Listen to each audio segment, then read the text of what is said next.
Pemirsa, 3 tahun merdeka setelah Indonesia, Korea Selatan nyatanya dapat mengalahkan Indonesia di berbagai bidang, mulai dari industri entertainment, bidang ekonomi, hingga teknologi. Salah satu penyebab begitu majunya negeri gingseng adalah tingkat literasi membaca warga yang mencapai angka hampir 100%. Rekan Lady Marina, Jamie Yasin, dan Pung Purwadi akan mengajak Anda berkeliling ke salah satu perpustakaan terbesar yang begitu ikonik, Perpustakaan Metropolitan Seoul. Bisa maju mundurnya peradaban sebuah bangsa ditentukan oleh maju mundurnya kebudayaan membaca.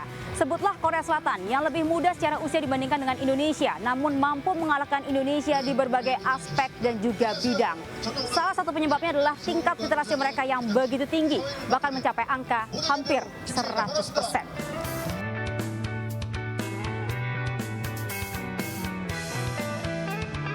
Korea Selatan dikenal sebagai salah satu negara dengan pendidikan terbaik di dunia. Ini tidak lepas dari tingkat literasi dan kemampuan berpikir kritis warga yang mencapai hampir 100%. Data dari Leverage Edu, Korea Selatan menempati posisi ke-17 dunia untuk negara dengan sistem pendidikan terbaik di tahun 2021. Bahkan artikel MBC Times yang memuat 20 negara dengan sistem pendidikan terbaik di dunia menuliskan Korea Selatan sebagai peringkat 5 besar negara dengan sistem pendidikan terbaik. Pada tahun 1970-an, tingkat literasi masyarakat Korea mencapai 87,6%. Angka ini terus meningkat ke 93% pada tahun 1980-an.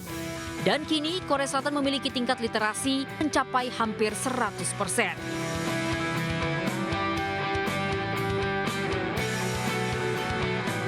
Dengan angka ini tak heran berbagai perpustakaan tersebar di sudut kota Seoul. Salah satunya Perpustakaan Metropolitan Seoul. Terletak di Junggu, jantung kota Seoul, perpustakaan ini termasuk salah satu yang terbesar di Seoul. Bangunan ini pertama kali dibangun oleh Gubernur Jenderal Korea pada tahun 1926 selama pendudukan Jepang. Dahulu bangunan ini digunakan sebagai kantor pemerintah ibu kota Gyeongseong atau Keijo. Gedung ini kemudian menjadi gedung Balai Kota Seoul sejak kemerdekaan Korea. Pada tahun 2003, bangunan ini ditetapkan sebagai warisan budaya Korea ke-52. Bangunan ini kemudian direkonstruksi dan dibuka kembali sebagai perpustakaan dengan koleksi lebih dari 200.000 buku. 약 3,000여 명의 시민들이 다녀가십니다. 네, 하루에 평일에 약 900권에서 1,000권 정도 대출해 가십니다. 한국 소설 문학료가 가장 많이 나가고 있고요.